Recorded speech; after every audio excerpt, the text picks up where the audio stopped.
I had recently a discussion with a friend, and it inspired me to share a couple of experiences and topics. Um, One is, and this video will be about one of them, and this is advice for the recruitment: how to feel in your position and recruit the right talent to get the job done the way you want. Very often I've seen in the projects we run, in the project I run in the past, or in my own experience, that HR or people who are going to fill the position, they focus a little bit too much on the keywords and on I'm not sure how to phrase it, so I will give you an example. A couple of years ago, I was applying for a project lead position as a interim assignment in one of the big companies, and there was some broker in between, and they said that there is a requirement that you need to know, as a project manager, you need to know particular technology.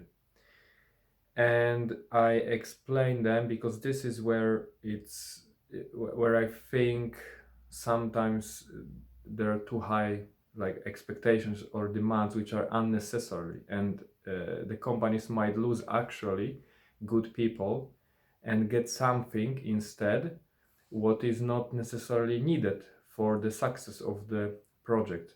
So if we take about this particular example, because it's a really great example, uh, I I explained that okay, I have a very technical background. I don't know this particular technology. I can learn it very quickly, but I also explained that I don't see it as a need, because if you are project manager, what you need to focus on is the leadership and the management to make sure that the project is delivered.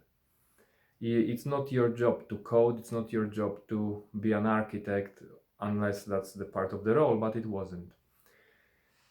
And in this case, fortunately, they let me go and meet with their customer, and we had a meeting. And of course, the people brought up the same questions: how many years experience I have technically with this particular technology.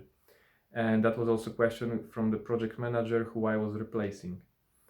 And I explained them again what I said before, that this is a project management role, this is a leadership role, and what I guess my responsibility is to make sure that we have a great team, that we work really well together, that all the stakeholders are really good, and that we basically make things happen, and on time and according to the expectations and all that stuff.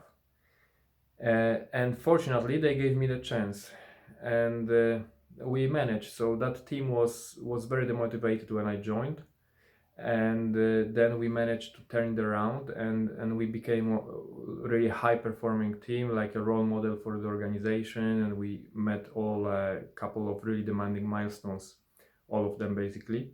And that is just an example that if, for example, they wouldn't give me a chance, in this particular case me, but it could be someone else, and they would focus too much: do you know this technology?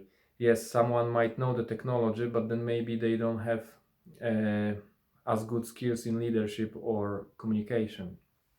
So if you are trying to fill some role, and we see it very, very often in all kind of roles, so we can see that the job ad or the job requirements for the developer are very, very specific. There are many technologies, there are many years of experience required. And then even if we find such person, even if that person joins, after 6 months they might want to go away, because it turns out that the project doesn't require such skills, that it required much less. It's not as demanding.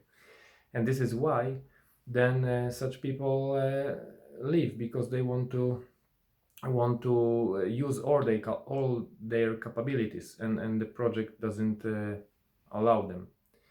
So I really encourage you and suggest you to review your requirements and think what is really needed to get particular job done, and also to get some advice from the recruiters, because maybe better, both could be recruiters but also some technical people who understands this particular case, because then you can get and fill your position faster. You can get the right person and you can get the job done, and the person can stay engaged all the time. So this is just a suggestion for you to reflect upon.